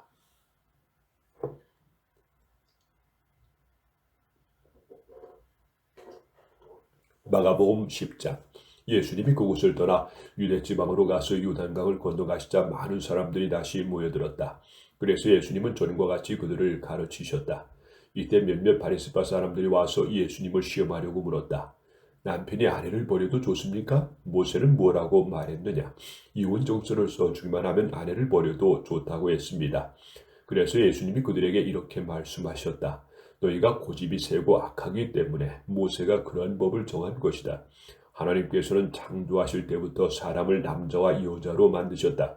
그래서 사람이 자기 부모를 떠나 두 사람이 한 몸이 되게 하셨으니 이제는 둘이 아니라 한 몸이다. 그러므로 하나님께서 짝져 주신 것을 사람이 갈라 놓아서는 안 된다. 집에 들어가서 제자들이 이 말씀에 대하여 다시 묻자 예수님은 이렇게 말씀하셨다. 누구든지 자기 아내와 이혼하고 다른 여자와 결혼하는 것은 본처에게 간음죄를 짓는 것이며 또 아내가 자기 남편과 이혼하고 다른 남자와 결혼하는 것도 간음죄를 짓는 것이다. 그때 사람들이 손을 얹어 축복해달라고 어린아이들을 예수님께 데려왔으나 제자들이 그 사람을 꾸짖었다. 그러자 예수님은 이것을 보고 분개하시며 그들에게 이렇게 말씀하셨다. 어린아이들이 나에게 오는 것을 막지 말아라. 하나님의 나라는 이런 어린아이와 같은 사람들의 것이다. 내가 분명히 말해둔다. 누구든지 하나님의 나라를 어린아이와 같이 받아들이지 않는 사람은 그 나라에 절대로 들어가지 못할 것이다. 그러고서 예수님은 어린아이들을 안고 머리 위에 손을 얹어 축복해 주셨다. 예수님이 길을 가시는데 한 사람이 달려와서 무릎을 꿇고 선한 선생님, 제가 무엇을 해야 영원한 생명을 얻겠습니까? 하고 물었다. 그래서 예수님이 그에게 대답하셨다. 왜 나를 선하다고 하느냐? 선한 분은 하나님 한 분뿐이시다. 너는 살인하지 말라, 간음하지 말라, 도둑질하지 말라, 거짓 증언하지 말아라, 남을 속여 빼앗지 말아라, 네 부모를 공경하라고 한 계명을 알고 있겠지? 그러자 그는 선생님, 저는 이 모든 것을 어려서부터 다 지켜왔습니다 하였다. 그때 예수님이 사랑하는 마음으로 그를 바라보시며 말씀하셨다. 네게 한 가지 부족한 것이 있다. 가서 네 재산을 다 팔아 가난한 사람들에게 나누어주어라. 그러면 네가 하늘에서 보물을 얻을 것이다. 그러고 와서 나를 따르라. 그러나 그런 재산이 많으므로 이 말씀을 듣고 근심하며 가버렸다. 예수님은 제자들을 둘러보시며 재산이 많은 사람은 하나님의 나라에 들어가기가 정말 어렵다고 말씀하셨다. 제자들이 이 말씀을 듣고 놀라자 예수님은 다시 말씀하셨다. 얘들아, 하나님의 나라에 들어가기는 정말 어렵다. 부자가 하나님의 나라에 들어가는 것보다 낙타가 바늘귀로 통과하는 것이 더 쉽다. 그러자 제자들은 더욱 놀라며 그렇다면 누가 구원받을 수 있겠는가 하고 수근거렸다. 예수님은 제자들을 보시며 사람의 힘으로 할 수 없지만 하나님께서는 다 하실 수 있다 하고 말씀하셨다. 그때 베드로가 예수님께 우리는 모든 것을 버리고 주님을 따랐습니다 하자 예수님은 이렇게 말씀하셨다. 내가 분명히 말한다. 나와 복음을 위해 집이나 형제나 자매나 부모나 자녀나 논밭을 버린 사람은 이 세상에서 그 모든 것을 100배나 받고 아울러 핍박도 받을 것이며 오는 세상에서는 영원한 생명을 얻을 것이다. 그러나 현재 앞선 사람이 뒤떨어지고 지금 뒤떨어졌다가도 앞서게 될 사람이 많을 것이다. 예수님의 일행이 예루살렘으로 올라가는 길에 예수님의 앞장서서 가시자 제들이 놀라고 뒤따라가는 사람도 두려워하였다. 예수님은 다시 12제자를 가까이 불러 자기가 앞으로 당할 일을 이렇게 일러주셨다. 지금 우리는 예루살렘으로 올라가고 있다. 거기서 나는 대제사장들과 율법학자들의 손에 넘어갈 것이다. 그들은 나에게 사형 선고를 내린 다음 나를 이방인들에게 넘겨줄 것이며 이방인들은 나를 조롱하고 침뱉고 채찍질하고 죽일 것이다. 그러나 나는 3일 만에 다시 살아날 것이다. 그때 세베대의 두 아들 야곱과 요한이 예수님께 와서 부탁하였다. 선생님, 저희들의 소원을 좀 들어주십시오. 너희가 원하는 것이 무엇이냐? 우리를 주님 영광스러운 나라에 하나는 주님의 오른편에 하나는 주님의 왼편에 앉게 해주십시오. 너희는 구하고 있는 것이 무엇이든지 모르고 있다. 내가 마셔야 할 고난의 쓴 자를 너희가 마실 수 있으며 내가 받아야 할 세례를 너희가 받을 수 있겠느냐? 예, 할 수 있습니다. 너희는 정말 내가 마시는 자를 마시고 내가 받는 세례를 받을 것이다. 그러나 내 오른편과 왼편에 앉는 것은 내가 정하는 것이 아니라 미리 정해진 사람들의 것이다. 듣고 있던 10제자가 야곱과 요한에게 화를 내자 예수님이 그들을 가까이 불러 이렇게 말씀하셨다. 너희가 아는 대로 세상의 통치자들은 백성을 권력으로 지배하고 고관들은 세도를 부린다. 그러나 너희는 그럴 수 없다. 너희 중에 누구든지 크게 되고 싶은 사람은 남을 섬기는 사람이 되어야 하고 으뜸이 되고 싶은 사람은 모든 사람의 종이 되어야 한다. 나는 섬김을 받으러 온 것이 아니라 섬기러 왔으며 많은 사람의 죄값을 치르기 위해 내 생명마저 주려고 왔다. 예수님의 일행이 여리고에 들어다가 군중들과 함께 그곳을 나갈 때였다. 디메오의 아들인 소경 거지 바디메오가 길가에 앉았다가 나사렛 예수님이 지나가신다는 말을 듣고 다윗의 후손 예수님, 저를 불쌍히 여겨 주십시오 하고 외쳤다. 많은 사람들이 그를 꾸짖으며 조용히 하라고 했으나 그는 더욱 큰 소리로 다윗의 후손이여 저를 불쌍히 여겨 주십시오 하고 외쳤다. 예수님이 걸음을 멈추고 그를 불러오너라 하고 말씀하시자 사람들이 소경에게 잘됐다 일어나라 예수님이 너를 부르신다 하였다. 그러자 소경이 겉옷을 벗어던지고 벌떡 일어나 예수님께 나아왔다. 예수님이 그에게 원하는 것이 무엇이냐 하고 물으시자 선생님 눈을 뜨게 해주십시오 하고 소경이 대답하였다. 그래서 예수님이 가거라 네 믿음이 너를 낫게 하였다 하고 말씀하시자 그가 곧 눈을 뜨고 예수님을 따라갔다.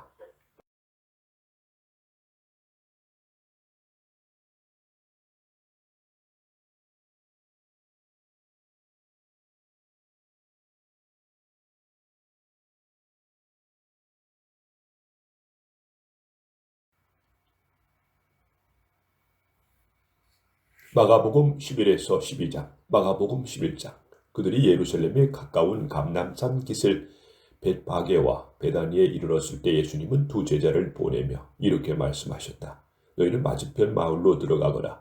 거기에 가면 아무도 타본 적이 없는 나귀 새끼 한 마리가 매여 있을 것이다. 그것을 풀어서 끌고 오너라. 누가 너에게 왜 그러느냐고 묻거든 주님이 쓰신다고 하여라. 그러면 곧 보내줄 것이다.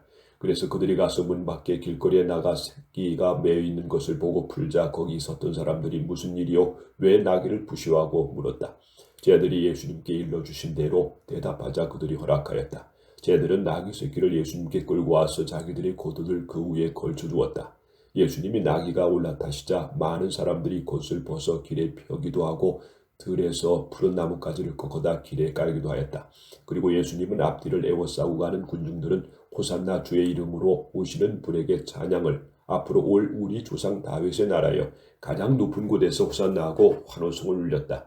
그 길로 예루살렘에 도착하신 예수님은 성전에 들어가 모든 것을 둘러보시고 이미 날이 저물었으므로 12제자와 함께 베다니로 나가셨다. 이튿날 그들이 베다니를 떠날 때 예수님은 시장하셨다. 약간 떨어진 곳에 마침 입이 무성한 무화과나무를 한 그루 있는 것을 보시고 예수님은 혹시 열매가 있는지 보려고 가셨으나 아직 무화과철이 아니어서 잎사귀뿐이었다. 그래서 예수님은 그 나무를 향해 사람이 네게서 다시는 열매를 따먹지 못할 것이다 하고 말씀하셨다. 그리고 제자들도 예수님이 그렇게 말씀하시는 소리를 들었다. 예루살렘에 이르시자 예수님은 성전에 들어가 거기에 매매하는 사람들을 다 쫓아내시고 돈 바꿔주는 사람들과 상과 비둘기 파는 사람들의 의자를 둘러엎으셨다. 그리고 예수님은 아무도 물건을 가지고 성전 안으로 지나다니지 못하게 하시고 그들에게 내 성전을 모든 민족이 기도하는 집이다라고 성경에 쓰여 있는데 너희는 이 집을 강도의 소굴로 만들었다 하고 말씀하셨다. 대제사장들과 율법학자들은 이 말을 듣고 예수님을 죽일 방법을 의논하였다.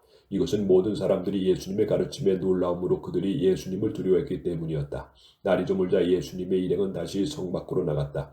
다음날 아침 그들은 길을 가다가 예수님이 저주한 무화과나무가 뿌리채 마른 것을 보았다. 이때 베드로가 예수님의 말씀이 생각나서 선생님 저것 좀 보십시오. 어제 저주하신 무화과나무가 말라버렸습니다 하자 예수님이 제자들에게 이렇게 말씀하셨다. 하나님을 믿어라. 내가 분명히 말하지만 누구든지 이 산을 향해 땅에서 둘러 바다에 빠져라 하면 마음속으로 의심하지 않고 자기가 말하는 것이 반드시 이루어질 것이라고 믿으면 그대로 될 것이다. 그러므로 내가 너에게 말한다. 너희가 기도하고 구하는 것은 무엇이든지 받은 줄로 믿어라. 그러면 그대로 될 것이다. 너희가 서서 기도할 때 어떤 사람과 서로 마음 상한 일이 있거든 용서해 주어라. 그러면 하늘에 계신 너희 아버지께서도 너희 잘못을 용서해 주실 것이다. 그러나 너희가 용서해 주지 않으면 하늘에 계신 너희 아버지께서도 너희 잘못을 용서해 주지 않을 것이다. 그들은 다시 예루살렘에 들어갔다. 예수님이 성전들을 거니실 때 대제사장들과 율법학자들과 장로들이 와서 당신은 무슨 권한으로 이러한 일을 하고 있어? 누가 당신에게 이러한 권한을 주었소? 하고 따져 물었다. 그때 예수님이 대답하셨다. 나도 한 가지 묻겠는데 너희가 대답하면 내가 무슨 권한으로 이러한 일을 하는지 말하겠다. 요한의 세례가 하나님께서 왔느냐 아니면 사람에게서 왔느냐 말해 보아라. 그러자 그들은 만일 하나님께서 왔다고 하면 왜 그를 믿지 않았느냐 할 것이고 그렇다고 사람에게서 왔다고 하자니 모든 사람들이 요한을 예언자로 여기고 있으므로 백성들이 두렵다 하고 서로 의논하다가 우리는 모르겠소 하고 대답하였다. 그래서 예수님은 그들에게 나도 무슨 권한으로 이러한 일을 하는지 말하지 않겠다 하고 말씀하셨다. 마가복음 12장. 그러고서 예수님은 비유를 들어 그들에게 말씀하셨다. 어떤 사람이 포도를 만들고 둘레에 울타리를 치고 포도즙 틀을 놓을 구덩이를 파고 망대를 세워놓아 농부에게 새로 주고 멀리 여행을 떠났다. 포도철이 되어 주인은 자기 몫의 포도를 받아오라고 한 종을 소양농들에게 보냈다. 그러나 그들은 그 종이 잡아 때리고 그냥 돌려보냈다. 주인은 다시 다른 종을 보냈으나 소장인들은 그의 머리를 때려 상처를 입히고 갖은 모욕을 하였다. 주인이 또 다른 종을 보냈으나 그들은 그 종을 죽여버렸다. 주인이 더 많은 종들을 보냈지만 소장인들은 그들을 때리고 더러는 죽이기까지 하였다. 주인에게서 이제 보낼 사람이 하나밖에 없었는데 그는 바로 자기가 사랑하는 아들이었다. 마지막으로 주인은 자기의 아들을 보내며 그들이 내 아들을 존경하게 하였으나 소장인들은 이 사람은 상속자이다. 자 죽여버리자. 그러면 그의 유산이 우리 것이 될 것이다 하고 서로 말하며 그를 잡아 죽인 다음 포도원 밖에 내어버렸다. 그러니 포도원 주인이 어떻게 하겠느냐. 그가 돌아와 소장인들을 죽이고 포도원을 다른 사람에게 맡기지 않겠느냐. 너희는 건축자들이 버린 돌이 침못 등의 머릿돌이 되었으니 이것은 주께서 행하신 것이요 우리 눈에 신기한 일이다라고 한 성경의 말씀을 읽지 못하였느냐. 대제사장들과 율법학자들과 장로들은 이 비유가 자기들을 가리켜 한 말인 줄을 알고 예수님을 잡으려고 했으나 군중들이 두려워 예수님을 잡지 못하고 그냥 가버렸다. 그들은 어떻게 해서든지 구실을 붙여 예수님을 잡으려고 바리새파 사람들과 헤롯 당원 중 몇 사람을 예수님께 보내 물어보게 하였다. 선생님, 우리가 알기에 선생님은 진실하셔 사람의 겉모양을 보지 않으시고 진리대로 하나님의 교훈을 가르치기 때문에 누구에게도 거리낌 없이 죄입니다. 그런데 로마 황제에게 세금을 바치는 것이 옳습니까? 옳지 않습니까? 우리에게 바쳐야 합니까? 바치지 말아야 합니까? 그러나 예수님은 그들의 의술을 아시고 왜 나를 시험하느냐? 데나리온 하나를 가져와 내게 보이라고 말씀하셨다. 그들이 그것을 가져오자 예수님은 이 조상들과 글이 누구의 것이냐 하고 물으셨다. 그들이 황제의 것입니다 하고 대답하자 예수님이 황제의 것은 황제에게, 하나님의 것은 하나님께 바쳐라 하고 말씀하셨다. 그래서 그들은 예수님의 말씀을 듣고 말문이 막혀버렸다. 부활이 없다고 주장하는 사두개파 사람들이 예수님께 와서 물었다. 선생님, 모세의 법에는 형이 자식 없이 아내를 두고 죽으면 동생이 형수와 결혼하여 형의 대로 이어야 한다고 했습니다. 어느 곳에 7 형제가 있었는데 맏이 결혼해 살다가 자식 없이 죽었습니다. 그리고 둘째가 형수와 살다가 자식 없이 죽고 셋째도 그랬으며 7이 모두 그렇게 자식 없이 죽고 맨 나중에 그 여자도 죽었습니다. 이렇게 7 형제가 모두 한 여자와 살았으니 부활할 때 그 여자는 누구의 아내가 되겠습니까? 그래서 예수님은 그들에게 이렇게 대답하셨다. 너희가 성령과 하나님의 능력을 모르기 때문에 잘못 생각하고 있는 것이 아니냐. 사람이 죽었다가 다시 살아날 때는 장가도 시집도 안 가며 하늘의 천사들과 같이 된다. 너희는 죽은 사람들의 부활에 대하여 모세의 떨기나무 기사에서 하나님이 모세에게 나는 아브라함의 하나님, 이삭의 하나님, 야곱의 하나님이다 라고 하신 말씀을 읽어보지 못했느냐. 하나님은 죽은 사람들이 하나님이 아니라 살아있는 사람들이 하나님이시다. 너희는 크게 잘못 생각하고 있다. 곁에서 듣고 있던 한 율법학자가 예수님이 대답이 잘하시는 것을 보고 모든 계명 중에 제일 중요한 것이 어느 계명입니까? 하고 물었다. 그러자 예수님은 이렇게 대답하셨다. 가장 중요한 계명은 이것이다. 이스라엘 사람들아 들어라. 우리 주 하나님은 단 한 분밖에 없는 주이시다. 너는 마음을 다하고 정성을 다하고 뜻을 다하고 힘을 다하여 주 너의 하나님을 사랑하라. 그리고 둘째로 중요한 것은 네 이웃을 네 몸과 같이 사랑하라는 계명이다. 이 2 계명보다 더 큰 계명은 없다. 그러자 그 율법학자는 선생님 옳습니다. 하나님은 한 분이시며 그 외에 다른 신은 없다는 말씀이 맞습니다. 그리고 마음을 다하고 뜻을 다하고 힘을 다하여 하나님을 사랑하는 것과 이웃을 자기 몸과 같이 사랑하는 것이 짐승을 불에 태워 바치는 모든 제물과 그 밖의 여러 제물보다 낫습니다 하고 대답하였다. 예수님은 그가 지혜롭게 대답하는 것을 보시고 네게는 하나님의 나라가 멀지 않다고 말씀하셨다. 그 후부터 감히 예수님께 묻는 사람이 없었다. 예수님은 성전에서 가르치실 때 이렇게 말씀하셨다. 왜 율법학자들이 그리스도를 다윗 후손이라고 하느냐. 다윗의 성령님의 감동을 받아 하나님이 나의 주님에게 말씀하셨다. 내가 네 원수를 네 발 앞에 굴복시킬 때까지 너는 내 오른편에 앉아있을 거라 하였다.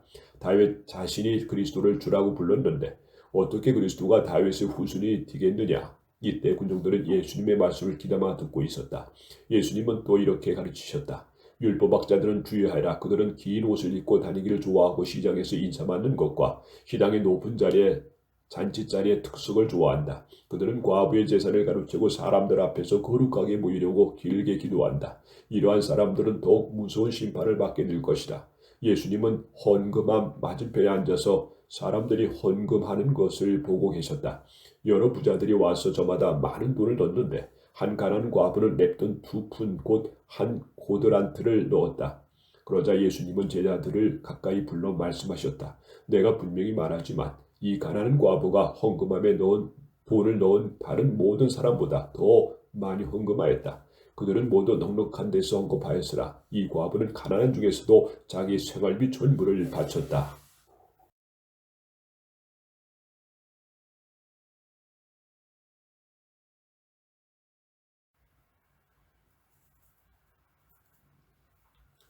마가복음 13에서 14장, 마가복음 13장. 예수님이 성전에서 나가실 때 한 제자가 선생님 이것 좀 보십시오. 굉장한 돌이지요. 얼마나 훌륭한 건물입니까 했다. 그래서 예수님은 그에게 네가 이 건물을 보고 웅장하다고 하느냐? 그러나 돌 하나도 제대로 얹혀있지 않고 다 무너져 내릴 것이다 하고 말씀하셨다. 예수님이 감람산에서 성전을 마주보고 앉아 계실 때 베드로와 야고보와 요한과 안드레가 조용히 와서 물었다. 선생님, 언제 이런 일이 일어나겠습니까? 또 이 모든 일이 이루어지려고 할 때 징조는 무엇입니까? 그래서 예수님은 그들에게 이렇게 말씀하셨다. 아무에게도 속지 않도록 주의하라. 많은 사람들이 내 이름으로 와서 내가 그리스도이다 하고 말하며 많은 사람을 속일 것이다. 또 난리와 전쟁, 소문을 들어도 두려워하지 말아라. 그런 일이 반드시 일어나야 하지만 끝은 아직 아니다. 민족과 민족이, 나라와 나라가 서로 맞서 싸울 것이며 곳곳에 지진과 기근이 있을 것이다. 그러나 이 모든 것은 고통의 시작에 지나지 않는다. 주의하라. 너희는 법정에 넘어지고 희당에 매맞을 것이다. 그리고 나 때문에 너희가 총독 들고 왕들 앞에서 끌려갈 것이나 오히려 이것이 그들에게 나를 증거하는 기회가 될 것이다.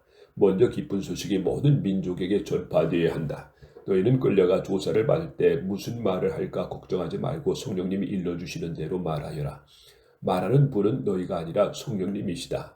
형제가 형제를 아버지가 지식을 고발하여 죽게 할 것이며 자식이 부모를 대적하여 죽게 할 것이다. 그리고 너희가 나 때문에 모든 사람에게 미움을 받을 것이나 끝까지 견디는 사람은 구원을 받을 것이다. 멸망케 하는 흉측한 것이 성전에 선 것을 보거든 그때 유대에 있는 사람들은 산으로 도망하여라. 지붕 위에 있는 사람은 내려가지도 말고 물건을 가지러 집 안으로 들어가지도 말며 들에 있는 사람은 곤돌 가지러 집으로 돌아가지 말라. 그때 아이벤 여자들과 젖먹이가 딸린 여자들은 불행할 것이다. 너희는 이러한 일이 겨울에 일어나지 않도록 기도하라. 그때는 고난의 때이기 때문이다. 하나님이 세상을 창조하신 이후로 지금까지 이러한 고난이 없었고 앞으로도 없을 것이다. 만일 하나님이 이 고난의 기간을 줄이시지 않았더라면 아무도 살아남지 못할 것이다. 그러나 하나님이 자기가 택하신 백성들을 위해 그 기간을 줄여주셨다. 그때 누가 너에게 그리스도가 여기 있다 저기 있다 하여도 믿지 말아라. 거짓 그리스도와 거짓 예언자들이 나타나 큰 기적과 놀라운 일을 행하여 할 수만 있으면 선택된 사람들까지 속이려고 할 것이다. 너희는 조심하라. 내가 모든 것을 너에게 미리 말해둔다. 그 고난의 기간이 지나면 해가 어두워지고 달이 빛을 내지 않을 것이며 별들이 떨어지고 천체가 뒤흔들릴 것이다. 그때 사람들은 내가 구름을 타고 큰 능력과 영광으로 오는 것을 볼 것이다. 그리고 내가 천사들을 보내 땅끝에서 하늘 끝까지 사방에 선택된 내 백성들을 모을 것이다. 무화과 나무의 비유를 배우라. 가지가 연해지는 잎이 돋으면 여름이 가까운 줄 알지 않느냐. 이와 같이 너희도 이러한 일들이 일어난 것을 보거든 내가 문 밖에 가까이 온 줄 알아라. 내가 분명히 말해둔다. 이 세대가 지나기 전에 이 모든 일이 반드시 일어날 것이다. 하늘과 땅이 없어질지라도 내 말은 결코 없어지지 않을 것이다. 그러나 내가 오는 그날과 시간은 아무도 모른다. 하늘의 아버지 천사들과 아들도 모르고 오직 아버지만 아신다. 정신 차리고 깨어있으라. 그때가 언제인지 너희는 모른다. 그것은 마치 어떤 사람이 여행을 떠나면서 종들에게 각각 일을 맡기고 문직에게 잘 지키라고 명령하는 것과 같다. 그러므로 언제나 정신 차리고 있어라. 집주인이 돌아올 시간이 저녁일지 밤일지 다굴 때일지 새벽일지 어떻게 알겠느냐. 그가 갑자기 와서 너희가 자는 것을 보지 않게 하라. 내가 너희에게만 아니라 모든 사람에게 말한다. 깨어있으라. 마가복음 14장. 이틀이 지나면 유월절과 누룩 넣지 않은 빵을 먹는 명절이었다. 대제사장들과 율법학자들이 예수님을 교묘하게 잡아 죽일 방법을 의논하다가 군중들이 난동을 일으킬지도 모르니 명절에는 하지 말자 하였다. 예수님이 베다니에 있는 문둥병자 시몬의 집에서 식사하실 때였다. 한 여자가 아주 값진 나아드 향유 한 병을 가지고 와서 깨뜨려 예수님의 머리에 부었다. 그 자리에 있던 몇 사람이 분개해 무엇 때문에 향유를 낭비하시오? 이 향유를 팔면 300데리온도 더 받을 텐데 이것을 팔아 가난한 사람들에게 줄 수 있지 않았소? 하며 그 여자를 호되게 꾸짖었다. 그러자 예수님은 이렇게 말씀하셨다. 내버려 두어라. 왜 그 여자를 괴롭히느냐? 그녀는 나에게 좋은 일을 하였다. 가난한 사람들은 항상 너희와 함께 있으니 마음만 있으면 너희가 언제든지 도울 수 있다. 그러나 나는 너희와 항상 함께 있는 것이 아니다. 이 여자는 내 몸에 향유를 부어 내 장례를 미리 준비했으니 자기가 할 수 있는 일을 다 한 것이다. 내가 분명히 말해둔다. 세상 어디든지 복음이 전파되는 곳에는 이 여자가 한 일도 알려져서 사람들의 기억에 남을 것이다. 그때 12 제자 중에 하나인 가룟 유다가 대제사장들에게 와서 예수를 팔겠다고 제안하자 그들은 듣고 기뻐하며 돈을 주기로 약속하였다. 그때부터 유다는 예수님을 넘겨줄 기회를 찾기 시작하였다. 누룩 넣지 않은 빵을 먹는 명절인 무교절의 첫날은 유월절 양을 잡는 날이었다. 그날 제자들은 예수님께 주님이 잡수실 유월절 음식을 어디다 마련할까요? 하고 물었다. 그래서 예수님은 두 제자를 보내며 이렇게 말씀하셨다. 너희가 성 안에 들어가면 물통을 가지고 가는 사람을 만날 것이다. 그를 따라가거라. 그리고 그가 들어가는 집 주인에게 우리 선생님이 제자들과 함께 유월절 음식을 먹을 방을 알아보라고 하셨습니다 하여라. 그러면 잘 준비된 2층 넓은 방으로 안내할 것이다. 거기서 준비하도록 하여라. 제자들이 성 안에 들어가 보니 예수님이 말씀하신 그대로였다. 그래서 그들은 거기서 유월절 음식을 준비하였다. 날이 저물자 예수님은 12제자와 함께 그 집으로 가서 음식을 잡수시며 내가 분명히 말하지만 너희 중 하나가 나를 팔 것이다. 그 사람은 지금 나와 함께 먹고 있다고 말씀하셨다. 제자들이 슬퍼하며 저마다 예수님께 저는 아니죠 하고 묻자 예수님이 이렇게 말씀하셨다. 12 중에 하나 곧 나와 함께 그릇에 손을 넣는 자가 바로 그 사람이다. 나는 성경에 기록된 대로 죽지만 나를 파는 사람에게는 불행이 닥칠 것이다. 그 사람은 차라리 낫지 않았더라면 좋았을 것이다. 그들이 먹을 때 예수님은 빵을 들어 감사 기도를 드리고 떼어서 제자들에게 주시며 자 받아라 이것은 내 몸이다 하고 말씀하셨다. 또 잔을 들어 감사 기도를 드리신 후 제자들에게 주시자 모든 그 잔을 돌려가며 마셨다. 그리고 예수님은 이렇게 말씀하셨다. 이것은 많은 사람을 위해서 흘리는 내 계약의 피다. 내가 분명히 말해두지만 하나님의 나라에서 새 것으로 마시는 그날까지 내가 결코 포도나무에서 난 것을 마시지 않을 것이다. 그들은 찬송을 부르고서 감람산으로 갔다. 그때 예수님은 제자들에게 이렇게 말씀하셨다. 너희가 다 나를 버릴 것이다. 성경에도 내가 목자를 칠 것이니 양들이 흩어질 것이다 라고 쓰여 있다. 그러나 내가 다시 살아나 너희보다 먼저 갈리로 가겠다. 베드로가 예수님께 모든 사람의 주님을 버린다 해도 저는 절대로 주님을 버리지 않겠습니다 하자 예수님이 베드로에게 내가 분명히 너에게 말하지만 바로 오늘 밤 닭 2번 울기 전에 네가 3번이나 나를 모른다고 말할 것이다 하셨다. 그러나 베드로는 내가 주님과 함께 죽는 한이 있더라도 절대로 주님을 모른다고 하지 않겠습니다 하고 큰 소리로 장담하였다. 그리고 다른 제자들도 다 그렇게 말하였다. 그들이 게세메네라는 곳에 이르렀을 때 예수님은 제자들에게 내가 기도하는 동안 너희는 여기 앉아 있거라 하시고 베드로와 야고보와 요한만 따로 데리고 가셨다. 예수님은 몹시 괴로워하시며 그들에게 지금 내 마음이 너무 괴로워 죽을 지경이다. 너희는 여기 머물러 깨어 있으라 하셨다. 그러고서 예수님은 조금 더 나아가 땅에 엎드려서 할 수만 있으면 그 고난의 때가 자기에게서 지나가기를 빌며 이렇게 기도하셨다. 아버지께서는 무슨 일이나 다 하실 수 있지 않습니까? 이 고난의 잔을 내게서 거두어 주십시오. 그러나 내 뜻대로 마시고 아버지의 뜻대로 하십시오. 그리고 예수님은 세 제자에게 돌아와 그들이 잠든 것을 보시고 베드로에게 말씀하셨다. 시몬아 자고 있느냐? 네가 1시간도 나와 함께 깨어 있을 수 없느냐? 시험에 들지 않게 정신 차려 기도하여라. 마음은 간절하지만 몸이 약하구나. 예수님이 다시 가서 같은 말씀으로 기도하신 후 돌아와 보니 제자들이 몹시 피곤하여 또 자고 있었다. 그들은 예수님을 보고 몸둘 바를 몰랐다.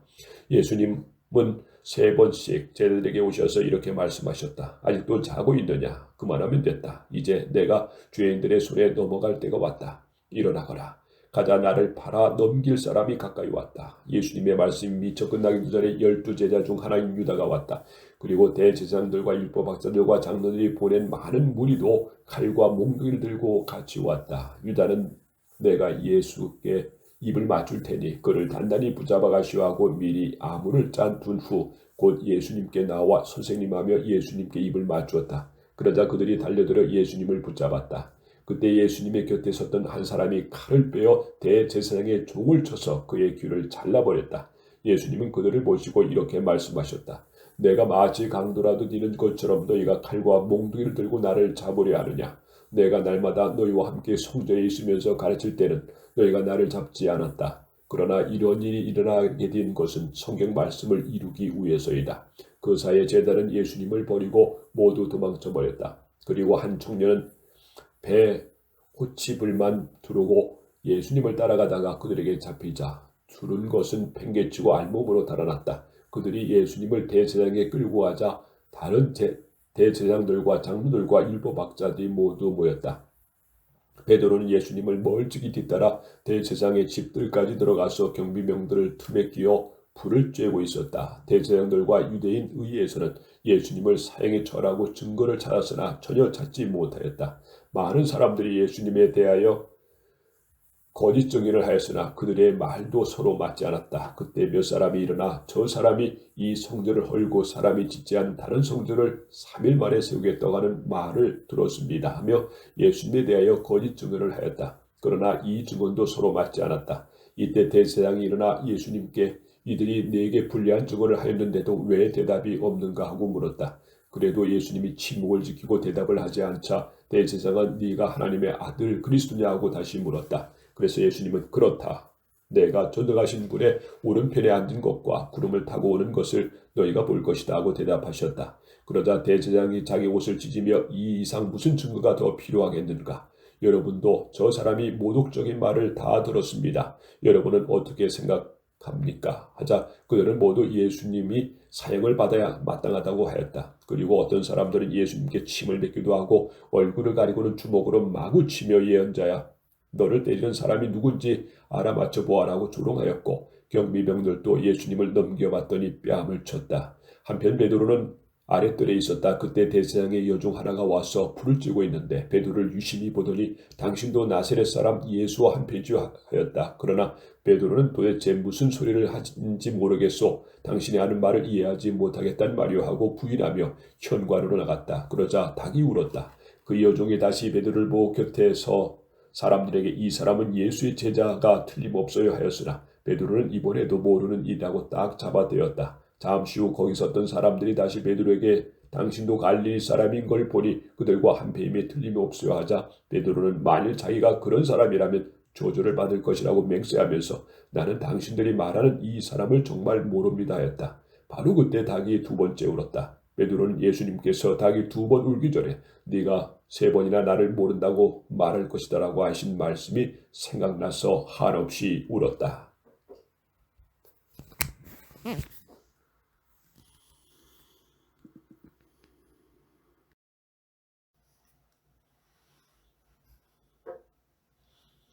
마가복음 15에서 16장, 마가복음 15장. 이른 아침 대제사장들과 장로들과 율법학자들이 의의 전체 회의를 열어 결의한 후 예수님을 묶어서 끌고 가 빌라도에게 넘겼다. 빌라도가 예수님께 네가 유대인의 왕이냐 하고 묻자 예수님은 그렇다 하고 대답하셨다. 대제사장들이 갖가지 죄목을 붙여 예수님을 고소하자 빌라도는 다시 예수님께 사람들이 저토록 여러 가지로 너를 고소하는데 왜 한마디 변명도 없는가 하고 물었다. 그러나 예수님이 아무 대답도 않으시는 것을 보고 빌라도는 이상히 여겼다. 명절이 되면 총독은 백성이 원하는 죄수 하나를 석방하는 전례가 있었다. 마치 폭동을 일으키고 살인한 죄를 갇혀있는 폭도들 중에 바라바라는 죄수가 있었다. 군중들이 빌라도에게 전례대로 죄수 하나를 석방하라고 요구하자 빌라도가 그들에게 여러분은 내가 유대인의 왕을 놓아주기를 원하시오 하고 물었다. 빌라도는 대제사장이 예수님을 시기하여 자기에게 넘겨준 것을 알고 이렇게 물은 것이다. 그러나 대제사장들은 군중들을 충동하여 오히려 바라바를 요구하게 하였다. 그때 빌라도가 군중들에게 물었다. 그러면 여러분이 유대인의 왕이라고 부르는 사람은 어쩌란 말이요? 십자가에 못 박으시오. 이유가 무엇이요? 이 사람이 무슨 죄를 지었소? 하고 빌라도가 다시 묻자 군중들은 더욱 소리를 지르며 십자가에 못 박으시오 하고 외쳤다. 그래서 빌라도는 군중들의 기분을 맞추려고 바라바를 놓아주고 예수님은 채찍으로 때린 후 십자가에 못 박도록 내어 주었다. 군인들은 예수님을 총독의 관저 안에 있는 군 본부로 끌고 가서 온 부대원들을 모으고 예수님께 자주색 옷을 입힌 다음 가시관을 엮어 머리에 씌우고서 경례하며 유대인의 왕 만세하고 외쳤다. 또 그들은 갈대로 예수님의 머리를 치며 침을 뱉고 엎드려 절도하였다. 그들은 이렇게 예수님을 조롱한 후 자주색 옷을 벗기고 예수님의 옷을 다시 입혀서 십자가에 못 박으려고 끌고 나갔다. 마침 알렉산더와 루포의 아버지 구레네 사람 시몬이 시골에서 올라오는 길에 그 곳을 지나가고 있었다. 군인들은 그를 보고 강제로 붙잡아 예수님의 십자가를 지고 가게 하였다. 그들이 예수님을 끌고 해골터로 알려진 골고다로 가서 모약을 탄 포도주를 마시라고 예수님께 드렸으나 받지 않으셨다. 그들은 예수님을 십자가에 못 박고 나서 제비를 뽑아 그분의 옷을 나누어 가졌다. 예수님이 십자가에 못 박히신 때는 오전 9시경이었다. 예수님의 죄명이 적힌 죄패에는 유대인의 왕이라고 쓰여 있었다. 그들은 또 예수님과 함께 두 강도도 십자가에 못 박았는데 하나는 예수님의 오른편에 하나는 왼편에 매달았다. 지나가던 사람들도 머리를 흔들며 야 성전을 헐고 3일 만에 짓겠다는 자야. 네 자신이나 구원하고 십자가에서 내려오너라 하고 조롱하였다. 대제사장들과 율법학자들도 그와 같이 예수님을 조롱하며 남은 구원하면서 자기는 구원하지 못하는군. 이봐 이스라엘 왕 그리스도야 당장 십자가에서 내려와 보아라. 그러면 우리도 믿겠다 하였고 함께 못 박힌 강도들까지도 예수님을 욕하였다. 낮 12시가 되자 온 땅에 어두움이 뒤덮더니 무려 3시간 동안 계속되었다. 오후 3시에 예수님은 엘로이 엘로이 라마 사막다니 하고 크게 외치셨다. 이 말씀은 나의 하나님 나의 하나님 왜 나를 버리셨습니까? 라는 뜻이었다. 곁에 서 있던 사람 중에 어떤 이들은 이 말을 듣고 저것 봐 엘리야를 부르자나 하고 말하였다. 그때 한 사람이 달려가 해변을 신 포도주에 적시어 갈대에 끼워다가 예수님의 입에 대며 엘리야가 와서 내려주나 보자 하였다. 예수님이 큰 소리를 지르고 숨을 거두시자 성전 휘장이 위에서 아래까지 둘로 찢어졌다. 그러자 지켜섰던 장교는 예수님이 이렇게 숨을 거두시는 것을 보고 이 사람은 정말 하나님의 아들이었구나 하였다. 그리고 여자들도 멀리서 바라보고 있었다. 그들 가운데는 막달라 마리아, 작은 야고보와 요새의 어머니 마리아, 그리고 살로메가 있었다. 그들은 예수님이 갈릴리에 계실 때 따라다니며 섬기던 여자들이었다. 그 밖에도 예수님을 따라 예루살렘에 함께 올라온 여자들도 많이 있었다. 그날은 안식일 전날, 곧 안식일을 준비하는 금요일이었다. 그래서 날이 저물자 아리마대 사람 요셉은 용감하게 빌라도를 찾아가서 예수님의 시체를 요구하였다. 그는 덕망 높은 의원이며 하나님의 나라를 기다리는 사람이었다. 빌라도는 예수님이 벌써 죽었을까 하고 미심쩍어서 장교를 불러 알아본 후에 요셉에게 시체를 내어주었다. 요셉은 예수님의 시체를 내린 후 준비한 고운 모시천으로 싸서 바위를 조아 내어 만든 무덤에 넣고 큰 돌을 굴려 입구를 막았다. 이때 막달라 마리아와 요셉의 어머니 마리아는 예수님의 시체를 넣어둔 곳을 지켜보고 있었다. 마가복음 16장. 안식일이 끝난 저녁에 막달라 마리아와 야고보의 어머니 마리아의 살로메는 예수님의 시체에 발을 향유를 사두었다. 안식일 다음날 동틀 무렵에 그들은 무덤으로 가면서 무덤 입구를 막아둔 돌을 누가 굴려줄까 하며 서로 걱정하였다. 그러나 가서 보니 큰 돌이 이미 굴려져 있었다. 그들이 무덤 안에 들어갔을 때 흰옷을 입은 한 청년이 오른편에 앉아있지 않겠는가. 여자들이 그를 보고 놀라자 그 청년이 말하였다. 놀라지 말아라. 너희가 십자가에 못 박히신 나사렛 예수님을 찾는 모양인데 그분은 다시 살아나셔서 여기 계시지 않는다. 보아라 여기가 그분의 시체를 두었던 자리이다. 너희는 제자들과 베드로에게 가서 예수님이 전에 말씀하신 대로 그들보다 먼저 갈릴리로 가서 거기서 그들을 만나실 것이라고 알려주어라. 여자들은 무서움 떨며 정신없이 무덤에서 도망쳐 나왔으나 겁에 질려 아무에게도 말을 못하였다. 안식일 다음 날인 일요일 이른 아침에 예수님은 부활하셔서 전에 7 귀신을 쫓아내 주신 막달라 마리아에게 먼저 나타나셨다. 마리아는 슬픔에 잠겨 울고 있는 제자들에게 가서 이 사실을 말했으나 그들은 예수님이 살아나셨다는 것과 마리아에게 나타나셨다는 말을 듣고도 믿으려 하지 않았다. 그 두 제자가 시골로 내려가고 있는데 예수님이 다른 모양으로 그들에게 나타나셨다. 그래서 그들이 돌아가서 이 소식을 다른 제자들에게 알렸으나 그들은 이 말도 믿지 않았다. 그 후에 11 제자가 식사하고 있을 때 예수님이 나타나서 그들의 믿음 없는 것과 또 완고하게 고집을 피우며 자기가 살아난 것을 본 사람들의 말을 믿지 않는다고 그들을 책망하셨다. 그리고 나서 예수님은 그들에게 이렇게 말씀하셨다. 너희는 온 세상에 나가 모든 사람에게 기쁜 소식을 전파하여라. 믿고 세례를 받는 사람은 구원을 받고 믿지 않는 사람은 죄인으로 단정될 것이다. 믿는 사람들에게는 이러한 기적이 따를 것이다. 그들이 내 이름으로 귀신을 쫓아내고 배우지 않은 새로운 말을 하고 뱀을 만지거나 어떤 독을 마셔도 해를 입지 않으며 병든 사람에게 손을 얹으면 나을 것이다. 주 예수님은 말씀을 마치시고 하늘로 올리워 가셔서 하나님 오른편에 앉으셨다. 제자들이 나가서 이 기쁜 소식을 널리 전하자 주님께서는 그들과 함께 하셔서 그들에게 따르는 기적으로 그들이 전하는 말씀이 사실임을 확증해 주셨다.